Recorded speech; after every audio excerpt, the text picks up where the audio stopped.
മുംബൈ ഹാർബറിലെ എലഫൻ്റ ദ്വീപിൽ സ്ഥിതി ചെയ്യുന്ന യുനെസ്കോ ലോക പൈതൃക കേന്ദ്രമാണ് എലഫൻ്റ ഗുഹകൾ. പുരാതന ശില്പകലയുടെയും വാസ്തുവിദ്യയുടെയും ഒരു അത്ഭുതമാണ് ഈ സ്ഥലം. പ്രാദേശികമായി ഈ ദ്വീപ് ഖരാപുരി എന്നാണ് അറിയപ്പെട്ടിരുന്നത്. ദ്വീപിൻ്റെ പ്രവേശന കവാടത്തിൽ കല്ലിൽ കുത്തിയ വലിയൊരു ആനയുടെ രൂപം കണ്ട പോർച്ചുഗീസുകാരാണ് ഈ ദ്വീപിന് എലഫൻ്റ എന്ന പേര് നൽകിയത്. AD 5-ാം നൂറ്റാണ്ടിനും 8-ാം നൂറ്റാണ്ടിനും ഇടയിലാണ് ഈ ഗുഹകൾ നിർമ്മിക്കപ്പെട്ടതെന്ന് കരുതപ്പെടുന്നു. മൗര്യരോ കലചൂരി രാജാക്കന്മാരോ ആണ് ഇതിന് പിന്നിലെന്ന് വിശ്വസിക്കപ്പെടുന്നു. പ്രധാനമായും ഭഗവാൻ ശിവന് സമർപ്പിക്കപ്പെട്ട 5 ഹിന്ദു ഗുഹകളും 2 ബുദ്ധ ഗുഹകളും ഇവിടെയുണ്ട്. മുംബൈയിലെ ഗേറ്റ് വേ ഓഫ് ഇന്ത്യയിൽ നിന്ന് ബോട്ട് മാർഗം 1 മണിക്കൂർ യാത്ര ചെയ്താൽ എലഫൻ്റ ദ്വീപിലെത്താം. ദ്വീപിലെത്തിയാൽ ഗുഹയുടെ ചുവട്ടിലേക്ക് പോകാൻ ചെറിയൊരു ടോയ് ട്രെയിൻ സൗകര്യമുണ്ട്. ഏകദേശം 120 പടികൾ കയറി വേണം പ്രധാന ഗുഹയിലെത്താൻ.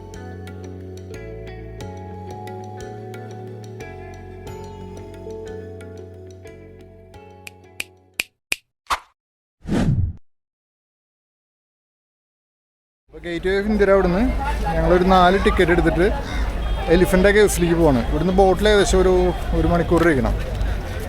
തിരിച്ചു വന്നിട്ട് വൈകുന്നേരം അവിടെ പോവാം.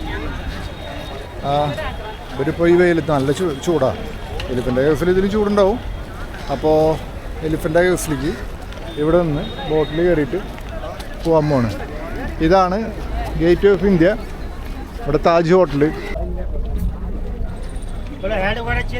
ഞങ്ങളിവിടെ ഈ ബോട്ടിൽ കയറാൻ പോവാം. ഇതിലാണ് എലിഫൻ്റ കേവ്സിലേക്ക് പോകുന്നത്. ഇതിൻ്റെ ബാക്കിൽ നിന്നാണ് ടിക്കറ്റ് എടുക്കുക. ഇനിയിപ്പോൾ ഈ ബോട്ടിൽ കയറിയിട്ട് ബാക്കിയുള്ള കാഴ്ചകൾ കാണാം. ശ്രദ്ധിച്ച് കയറിട്ടോ.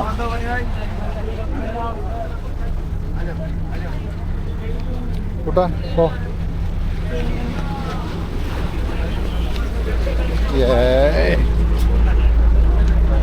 ഇതാ എവിടെയെങ്കിലും ഇരുന്നോ. അവിടെ ചൂടുണ്ടോ? ഇവിടെ ഇരിക്കാം. കയറിയവർ ലൈഫ് ജാക്കറ്റൊക്കെ തന്നു. ഇനിയിപ്പോൾ അതിൽ 1 മണിക്കൂറുണ്ട് ഇവിടുന്ന് ബോട്ട് യാത്ര. അപ്പോൾ കാഴ്ചകളൊക്കെ കാണാം.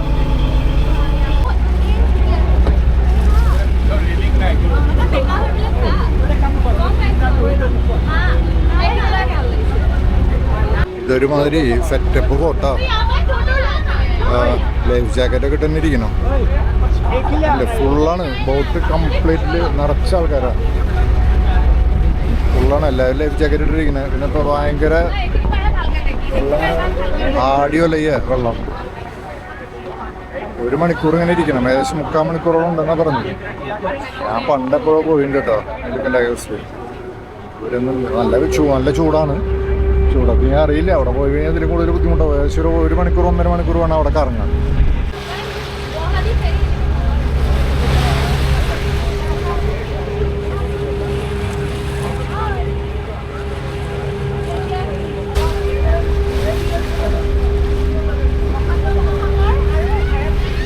ഞങ്ങൾ വന്ന ഷിപ്പ് അവിടെ കിടക്കുന്നുണ്ട്. ആ പോർട്ടിൽ അവിടെ.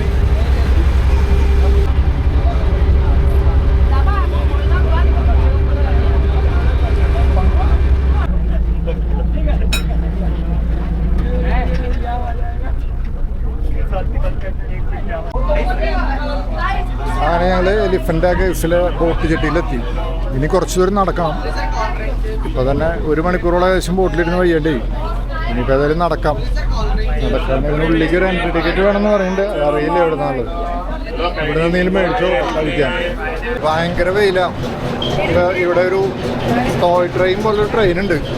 ഞങ്ങളതിൽ കയറിയിരുന്നു. 4 ആൾക്ക് കൂടിയിട്ട് 70 രൂപ. ആരും ഇതിൽ കയറണില്ല. എല്ലാവരും നടക്കുകയാണ് ചെയ്യണേ. ഇപ്പോൾ ഇത് പോവില്ലെന്ന് അറിയില്ല.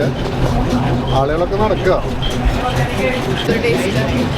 അവിടെ കാണുന്നതാണ് ഇന്ത്യയിലെ ഏറ്റവും വലിയ പാലം. ഇതിന് ബ്രിഡ്ജ് അടൽ ബ്രിഡ്ജ്. ഇതാ കാണുന്നത് 21 കിലോമീറ്റർ. ഞങ്ങളുടെ വണ്ടി ട്രെയിൻ പോവാണ്. പോയി തുടങ്ങി. കടകടേ പോകണം. അതാ പോകണം.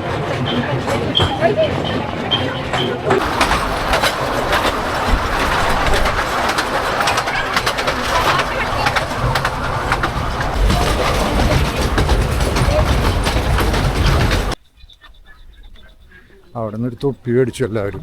100 രൂപയുടെ തൊപ്പി. ഇല്ലെങ്കിൽ ജാതി ചൂടാ, ഇനി പറ്റില്ല. ഞങ്ങൾ വന്ന സമയം ഉച്ചയ്ക്ക് 12 മണിയാണ്. അപ്പോൾ അതിൻ്റെ ചൂടുണ്ട്. ഇത് മുഴുവൻ ഭക്ഷണം കഴിക്കാനുള്ള സ്ഥലം കേട്ടോ. വടപ്പാവ് ഒരുപാട് സാധനങ്ങളൊക്കെ ഉണ്ട് ഇവിടെ. പാവ് ഭാജി തിരിച്ചു വരുമ്പോൾ എടുക്കാം. 5 രൂപയാണ് ഒരാൾക്ക് അഡൽട്ടിന് ചാർജ് ഇതിനുള്ളിലേക്ക്. ഞങ്ങൾ 4 പേരും കൂടി 20 രൂപ. തൊപ്പിക്ക് 100 രൂപ വെച്ച് കൊടുത്തു. അങ്ങനെ 400 രൂപ. പിന്നെ ഒരു 150 രൂപയുടെ ഒരു ഗൈഡ് ഒരു പുസ്തകം മേടിച്ചു കൊടുന്നു. ഒന്നുമില്ല, ഇതിനെക്കുറിച്ച് ജസ്റ്റ് നമുക്കൊന്ന് അറിയാൻ വേണ്ടിയിട്ട്. ഇത് പിടിച്ചോ. ഇനിയിപ്പോൾ ഏതായാലും നടക്കുക. ഇതിൻ്റെ ഉള്ളിൽ ഇത് കരാപുരി എന്നാണ് ഈ സ്ഥലത്തിൻ്റെ ശരിക്കും പേര്. അതായത് കോട്ടകളുടെ നഗരം. ഇത് 5-ാം നൂറ്റാണ്ടിൽ മൗര്യന്മാർ പണിതാണെന്ന് പറയുന്നു. 5-ാം നൂറ്റാണ്ടിൽ 8-ാം നൂറ്റാണ്ടിലായിട്ടാണ് ഇതിൻ്റെ ഹിസ്റ്ററി. അതിനുശേഷം ഇവിടെ ബ്രിട്ടീഷുകാരോ ഫ്രഞ്ചുകാരുടെ വന്ന സമയത്ത് ഇതിന് മുമ്പിൽ ഒരു ആനയുടെ പ്രതിമ ഇരിക്കുന്ന കണ്ടിട്ട് ഇവർ ഇതിന് എലിഫൻ്റ് കേവ്സിന് പേരിട്ടു. അങ്ങനെയാണ് ഇതിന് എലിഫൻ്റ് കേവ്സിന് വിളിക്കാൻ തുടങ്ങിയത്. പക്ഷെ ഇവിടെ എഴുതി വെച്ചിരിക്കുന്നത് കരാപുരി ഗ്രാമപഞ്ചായത്ത് എന്നാണ്. അപ്പം ഇനിയിപ്പോൾ അതിൻ്റെ ഉള്ളിൽ കയറാം. അതിൻ്റെ ഉള്ളിൽ കയറി കഴിഞ്ഞാൽ വെള്ളമോ കാര്യങ്ങളൊക്കെ കിട്ടുന്നുണ്ടാവുമോ? ഉണ്ടാവുമല്ലേ? ഏതായാലും ഉള്ളിലേക്ക് കയറട്ടെ. ഇനി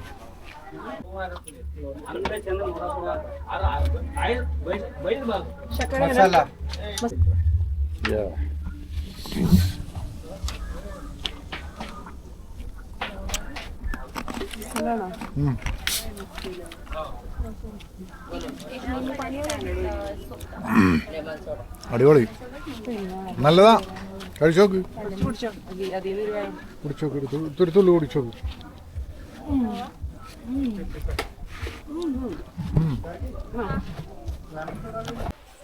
നടന്നു കയറിക്കോ. ഇവിടെ മറ്റേ ശബരിമലയിലൊക്കെ ആൾക്കാരെ കൊണ്ടുപോകണ പോലെ സാധനമുണ്ട്. ശബരിമലയിൽ ഇങ്ങനത്തെ ആൾക്കാരെ വയ്യാത്തോരെ കയറ്റി കൊണ്ടുപോകാം. തിരിച്ചു വരുമ്പോൾ കഴിക്കാം. ഇപ്പോൾ കഴിക്കാറായിട്ടില്ലേ? നടന്നു വരട്ടെ. നടന്നു വന്നതിന് ശേഷം ഫുഡ് അടിക്കാം. അതേ പറ്റുള്ളൂ. കുറച്ച് നടന്ന് കയറാനുണ്ട്. നടക്കുന്ന വഴിയിൽ മുഴുവൻ ഷോപ്പുകളാണ്. കണ്ടില്ലേ ഇരിക്കുന്ന? കണ്ടില്ലേ? അതുവരെ കല്ലും സാധനങ്ങളൊക്കെ ആയിട്ടുള്ള ബാഗുകൾ. ഇത് കണ്ടില്ലേ? ഇത് കാണാൻ നല്ല ഭംഗിയാണ്. യുനെസ്കോൻ്റെ പൈതൃക പട്ടികയിൽ പെടുന്നൊരു സ്ഥലമാണിത്. അജന്ത എല്ലോറ കേസ് പോലുള്ള കേസാണ്. നടന്നു ചെയ്യാണ്ടി ശ്വാസം കിട്ടണില്ല. നല്ല ഷാർപ്പായിട്ടുള്ള കയറ്റ. ഇതിൻ്റെ ഉള്ളിൽ ബുദ്ധൻ്റെ ക്ഷേത്രം ഉണ്ട് തോന്നുന്നു. പിന്നെ ശിവൻ്റെ 2 ടെമ്പിൾസ് ഉണ്ട്. ഒരു പുസ്തകം എടുത്തിട്ടുണ്ട്. ആ പുസ്തകത്തിൽ നോക്കി കഴിഞ്ഞാൽ കറക്റ്റ് അറിയുള്ളൂ. ശിവൻ്റെ പൂജ നടക്കുന്ന ടെമ്പിൾ തന്നെ ഉണ്ടോ എന്ന് സംശയമുണ്ട്. ഏതായാലും മുകളിലേക്ക് എത്തുമ്പോൾ കാണാം. അങ്ങനെ ഞങ്ങൾ എലഫൻ്റ കേവ്സിലെത്തി. Elephant caves world heritage moment, archaeological survey of India, Mumbai circle. ഏതായാലും മുകളിലെത്തി. ഇവിടെ ചാലൂക്യ റെസ്റ്റോറൻറ്റ്, MTDC എലിഫൻ്റ. ഇവിടെ എൻട്രൻസിൽ ആർക്കിയോളജി ഡിപ്പാർട്ട്മെൻറ്റിൻ്റെ ഇത് കൊടുക്കണം. അവിടെ കൊടുക്കാൻ 40 രൂപയാണ് ഒരാൾക്ക്. അവിടെ നമുക്ക് ക്യാഷായിട്ട് കൊടുത്തിട്ട് ടിക്കറ്റ് എടുക്കാം. അങ്ങനെ ഞങ്ങൾ ഇതിൻ്റെ ഉള്ളിലേക്ക് എൻ്റർ ചെയ്തു. ഇവിടെ ഒരു കേവ് ഉണ്ട്, അതിനുള്ളിലേക്ക് കയറാം. എനിക്കിതിൻ്റെ കൂടുതൽ കാര്യങ്ങളൊന്നും അറിയില്ല. ഇത്ര മാത്രമൊക്കെ ഞാൻ മനസ്സിലാക്കി വെച്ചിട്ടുള്ളൂ. യുനെസ്കോൻ്റെ പൈതൃക പട്ടികയിൽ വരുന്നതാണ്. 5-ാം നൂറ്റാണ്ടിൽ പണിതതാണ്. മൗര്യന്മാരാണ് പണിതതെന്ന് പറയപ്പെടുന്നു.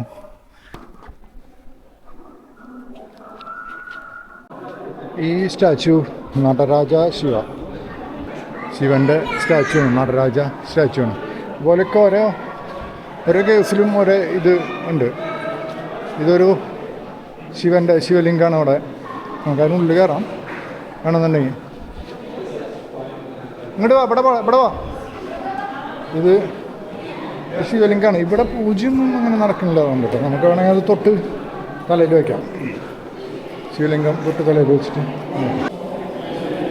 ഇത് ബുദ്ധ പ്രതിമയാണത്.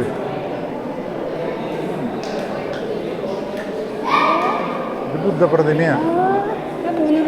അതാണത്. ഇത് 3-ാം നൂറ്റാണ്ടിലൊക്കെ കുത്തിവെച്ചുണ്ടാക്കിയിട്ടുള്ളത്. അത് ഒന്നാലോചിച്ച് നോക്ക്.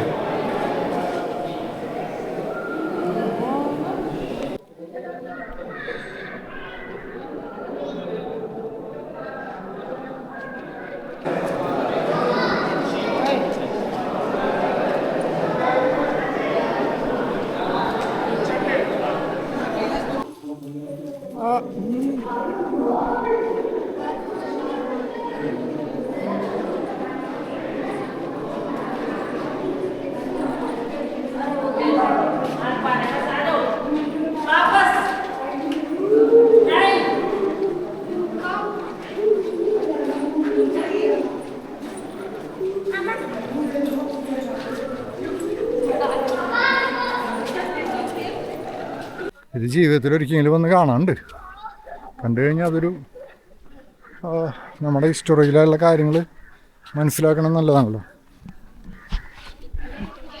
അതായത് ഞങ്ങൾ ഇനി ഇവിടുന്ന് അങ്ങോട്ട് വേറെ കുറേ കാണാനുണ്ടെന്ന് പറഞ്ഞു. ഞാൻ അങ്ങോട്ട് പോവാം. ഇത് വേറൊരു കേവാ. എന്താ ചുമ്മാ നോക്കി വരട്ടെ. എന്തല്ല നോക്കാം.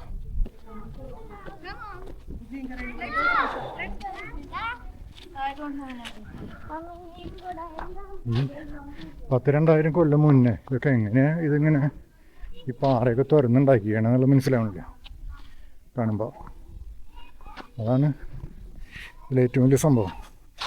ഇന്ന് ഈ മെഷീനറിയും കാര്യങ്ങളൊക്കെ നമ്മുടെ ഈ അടുത്ത കാലത്ത് ഉണ്ടായിട്ടുള്ളൂ. അന്ന് ഇതൊക്കെ എങ്ങനെ ചെയ്തിരുന്നോ മനുഷ്യന്മാർ. ഏതായാലും ഭയങ്കര സംഭവം തന്നെ. പിന്നീട് ഒരു കോൺക്രീറ്റ് ചെയ്തിട്ടുണ്ട് തോന്നുന്നു. കാരണം ഇതിൽ കമ്പിയൊക്കെ കാണുന്നുണ്ട്. മുഴുവനതല്ല, ഈ പില്ലറുകൾ മാത്രമേ ചിലപ്പോൾ പഴയതുണ്ടാവുള്ളൂ. ബാക്കിയൊക്കെ കോൺക്രീറ്റ് ചെയ്തിട്ടുള്ളതാ, അങ്ങനെ തോന്നണേ കാണുമ്പോൾ. ഏതായാലും ഗുഹയും കാര്യങ്ങളൊക്കെ ഭയങ്കര സംഭവങ്ങൾ തന്നെയാണ്. ഒരുപാട് ഉള്ളിൽ ഇതവിടെ ഇതൊക്കെ ആൾക്കാരതൊക്കെ ഇല്ലേ.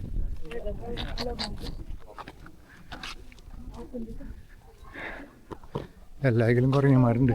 ശ്രദ്ധിച്ചില്ലെങ്കിൽ മൊബൈലും ഇതൊക്കെ തട്ടിപ്പറിച്ചുകൊണ്ട് അവിടെ കിടന്ന് ഓടും. അവിടെ ഉണ്ട്. ഇത് വേറെ.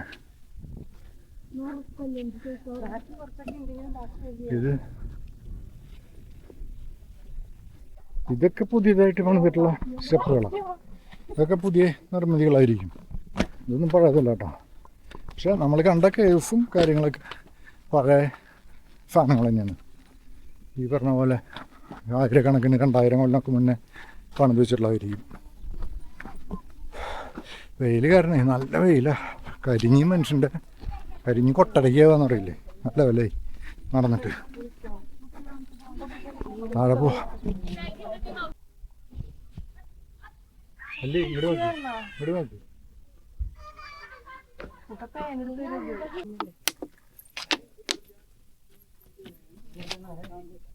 കുടിച്ചോ. അതെ, ഞാൻ വെള്ളം കുടിക്കാനുണ്ട്. ഇപ്പം എൻ്റെ അടുത്തേക്ക് വന്നത് എനിക്ക് ആദ്യം മനസ്സിലായില്ല, പിന്നെ മനസ്സിലായി വെള്ളത്തിനാണുള്ളത്.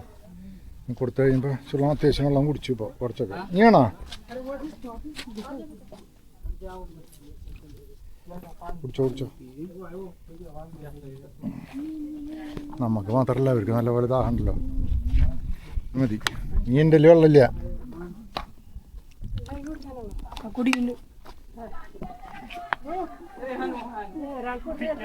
ഞങ്ങളുടെ കയ്യിലേ വെള്ളക്കുപ്പി തട്ടിപ്പറിച്ച് മേടിച്ചുകൊണ്ടായിട്ട് അവിടെ തുറന്നിട്ട് കുടിക്കുക. എല്ലാവരും കൂടിയിട്ട് കണ്ടില്ലേ ആ കുപ്പി അവരെന്നെ തുറന്ന് ആ വെള്ളം കുടിക്കുന്നു. അയ്യോ അല്ല, ഭയങ്കര ചൂടാണ് കേട്ടോ. നമുക്ക് സഹിക്കാൻ പറ്റുന്നില്ല. വീട്ടിൽ ഇവിടെ പ്രത്യേകിച്ച് ഇതൊരു ഭയങ്കര ഡ്രൈ ആയിട്ടുള്ള ലാൻഡാ തോന്നുന്നു. അത് കാരണം തീരെ വെള്ളമില്ല. അപ്പോൾ അവർക്ക് കുടിക്കാൻ നല്ല ദാഹിക്കുന്നുണ്ടാവും. ആ കുപ്പി ഒന്ന് മേടിച്ച് തട്ടിപ്പറിച്ച് കൊണ്ടുപോയി. എന്താ ചെയ്യാല്ലേ? അങ്ങനെ ഓരോ കാര്യങ്ങൾ. ഏതായാലും ഒരു തവണയ്ക്ക് വന്ന് കാണാനുള്ള സ്ഥലമുണ്ട്. അപ്പോൾ ഞങ്ങൾ ഇനി പതുക്കെ ഇവിടെ താഴത്തേക്ക് ഇറങ്ങുന്നു. തിരിച്ച് ഗേറ്റ് ഓഫ് ഇന്ത്യ കടന പോകണം ബോട്ടിൽ.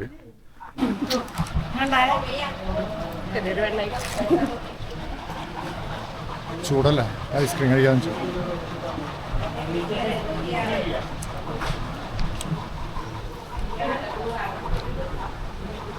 നമ്മുടെ കേരളത്തിലെക്കാളും ചൂടുണ്ട്. കേരളത്തിനേക്കാളും ബുദ്ധിമുട്ടാണ് ഇറങ്ങാൻ. സ്റ്റീപ്പാ താഴത്തേക്ക്. ശ്രദ്ധിച്ചിറങ്ങില്ലെങ്കിൽ പെട്ടെന്ന് താഴെത്തും. അപ്പം ഞങ്ങൾ തിരിച്ച് എലിഫൻ്റ് കേവ്സിന് താഴത്തോട്ട് ഇറങ്ങി. ഇനിയിപ്പോൾ വന്ന ട്രെയിൻ പോലൊരു ചെറിയ സാധനത്തിൽ കയറിയില്ലോ, അതിൽ കയറി ബോട്ട് ചട്ടി പോയി ബോട്ടിൽ കയറി പോകണം. നമുക്ക് അപ്പ് ആൻഡ് ഡൗൺ ടിക്കറ്റാണ് ബോട്ടിന് എടുത്തിട്ടുണ്ടായിരുന്നത്. 296 രൂപ ഒരാൾക്ക്, അങ്ങനെ 4 ആൾ.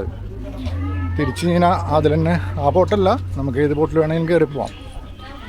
അപ്പോൾ എലിഫൻ്റ് കേവ്സിലേക്കുള്ള എൻ്റെ വീഡിയോ നിങ്ങൾക്ക് ഇഷ്ടപ്പെട്ടാൽ നിങ്ങളിത് ലൈക്ക് ചെയ്യുക, ഷെയർ ചെയ്യുക. പിന്നെ ആദ്യമായിട്ട് എൻ്റെ വീഡിയോ കാണുന്നവരാണെങ്കിൽ സബ്സ്ക്രൈബ് ചെയ്യുക. അപ്പോൾ എലിഫൻ്റ് കേവ്സിൽ നിന്നും ടാറ്റ, ബൈ കാണാം.